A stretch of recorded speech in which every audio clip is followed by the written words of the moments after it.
കർത്താവ് നിങ്ങളോട് കൂടെ. അങ്ങേ ആത്മാവോടുകൂടെ. മർക്കോസിന്റെ വിശുദ്ധ സുവിശേഷത്തിനുള്ള വായന. കർത്താവേ, അങ്ങേക്ക് മഹത്വം. അക്കാലത്ത് യേശു അവിടെ നിന്ന് എഴുന്നേറ്റ് ടയറിലേക്ക് പോയി. അവിടെ ഒരു വീട്ടിൽ പ്രവേശിച്ചു. തന്നെ ആരും തിരിച്ചറിയാതിരിക്കണമെന്ന് അവൻ ആഗ്രഹിച്ചു. എങ്കിലും അവന് മറഞ്ഞിരിക്കാൻ കഴിഞ്ഞില്ല. ഒരു സ്ത്രീ അവനെക്കുറിച്ച് കേട്ട് അവിടെ എത്തി. അവൾക്ക് അശുദ്ധാത്മാവ് ബാധിച്ച ഒരു കൊച്ചുമകൾ ഉണ്ടായിരുന്നു. ആ സ്ത്രീ വന്ന് അവൻ്റെ കാൽക്കൽ വീണു. അവൾ സീറോ ഫിനീഷ്യൻ വംശത്തിൽപ്പെട്ട ഒരു ഗ്രീക്കുകാരിയായിരുന്നു. തൻ്റെ മകളിൽ നിന്ന് പിശാചിനെ ബഹിഷ്കരിക്കണമെന്ന് അവൾ അവനോട് അപേക്ഷിച്ചു. അവൻ പ്രതിവചിച്ചു, ആദ്യം മക്കൾ ഭക്ഷിച്ച് തൃപ്തരാകട്ടെ.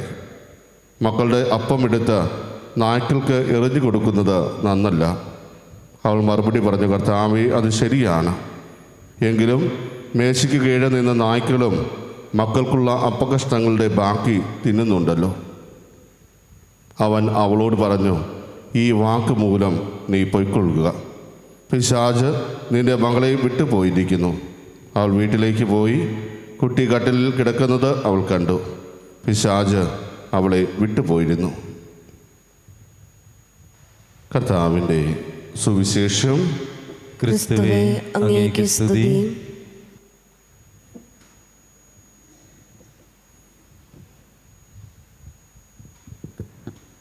മിശിഹായിലെത്രയും സ്നേഹമുള്ളവരെ, ഇന്ന് തിരുസഭാ മാതാവ് നമ്മുടെ ഓരോരുത്തരെയും വിചിന്തനത്തിനായിട്ട് നമുക്ക് നൽകിയിരിക്കുന്ന വചനഭാഗം മർക്കോസിന്റെ സുവിശേഷം 7-ാം അധ്യായം 24 മുതൽ 30 വരെയുള്ള തിരുവചനങ്ങളാണ്.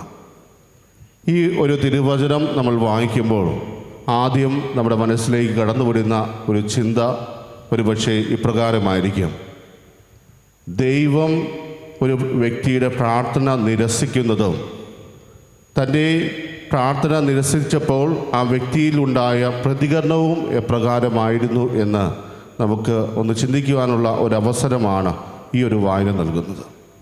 ഒരു പക്ഷേ യേശുവിൽ നിന്ന് നമ്മൾ ഒരിക്കലും ആഗ്രഹിക്കാത്ത ഒരു പ്രതികരണമായിരിക്കാം ഈ ഒരു സ്ത്രീക്ക് ലഭിച്ചിട്ടുണ്ടാവുക.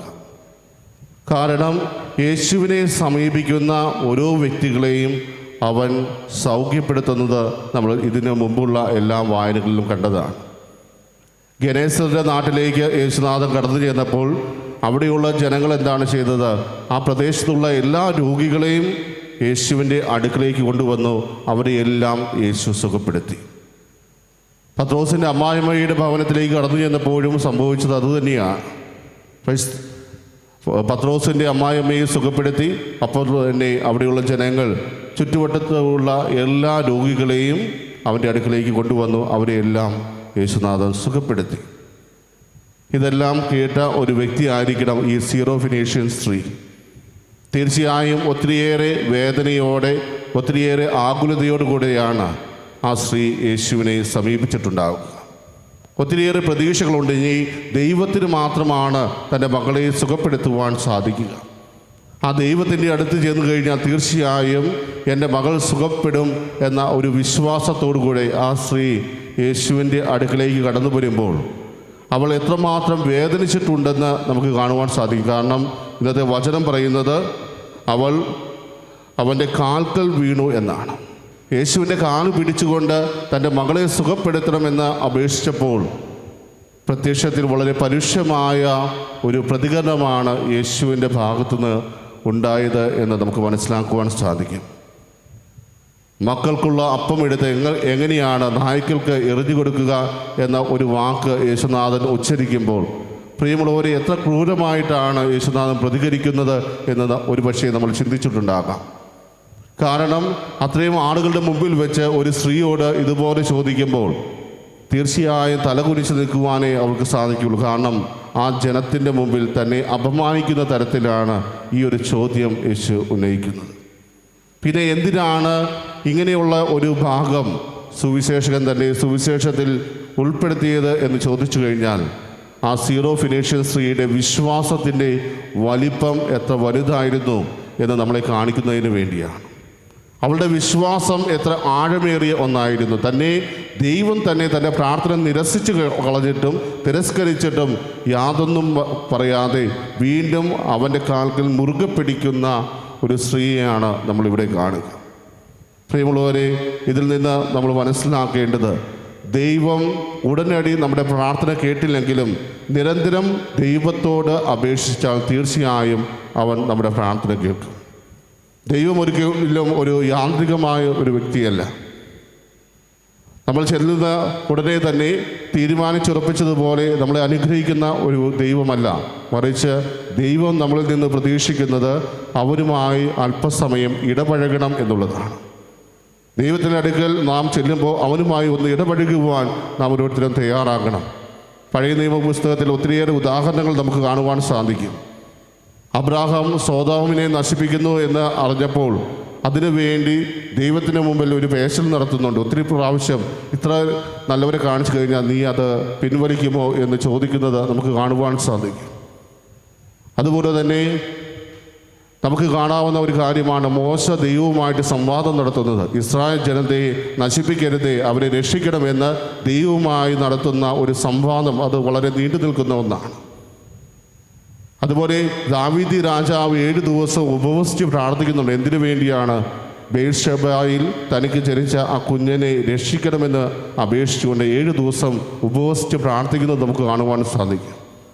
ഇതെല്ലാം ദൈവവുമായി നമ്മൾ നിരന്തരം ഇടപഴകണം എന്ന് സൂചിപ്പിക്കുന്ന ഭാഗങ്ങളാണ്.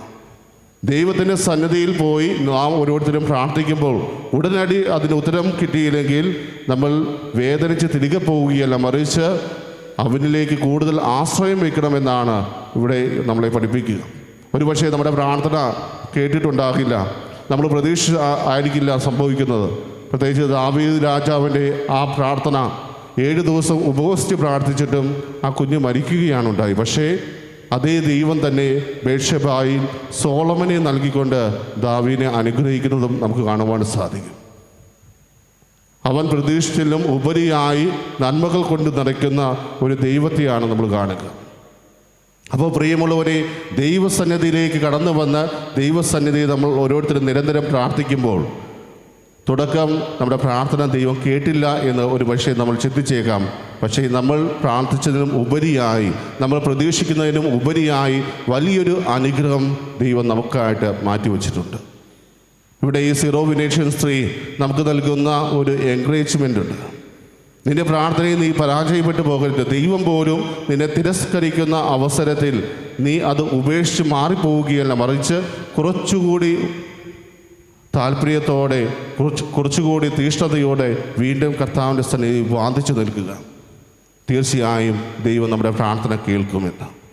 അതുകൊണ്ട് തന്നെയാണ് ആ സ്ത്രീയുടെ വാക്കുകൾ കൊണ്ട് തന്നെ കർത്താവ് പറയുന്നത്, നിൻ്റെ ഈ വാക്കുകൾ കൊണ്ട് നീ പൊയ്ക്കൊള്ളുക, നിൻ്റെ മകൾ സുഖം പ്രാപിച്ചിരിക്കുന്നു എന്ന് കർത്താവ് പറഞ്ഞത് എന്തുകൊണ്ടാണ്? അവൾ കർത്താവിൻ്റെ സന്നിധി വാദിച്ചു നിന്നു. നിനക്കിത് ചെയ്യാൻ സാധിക്കുമെന്ന് എനിക്ക് ഉറച്ച വിശ്വാസമുണ്ട്, നീ അത് ചെയ്യുമെന്ന് ഞാൻ ഉറച്ച് വിശ്വസിക്കുന്നു എന്ന് പറഞ്ഞുകൊണ്ട് അവൾ വീണ്ടും വീണ്ടും കർത്താവിനെ നിർബന്ധിച്ചപ്പോൾ, പ്രിയമുള്ളവരെ, അവളുടെ വിശ്വാസത്തിൻ്റെ ആഴം ദർശിച്ചുകൊണ്ട് ദൈവം അത്ഭുതം പ്രവർത്തിച്ചു. അതുതന്നെയാണ് നമ്മുടെ ജീവിതത്തിലും നാം ചെയ്യേണ്ടത്.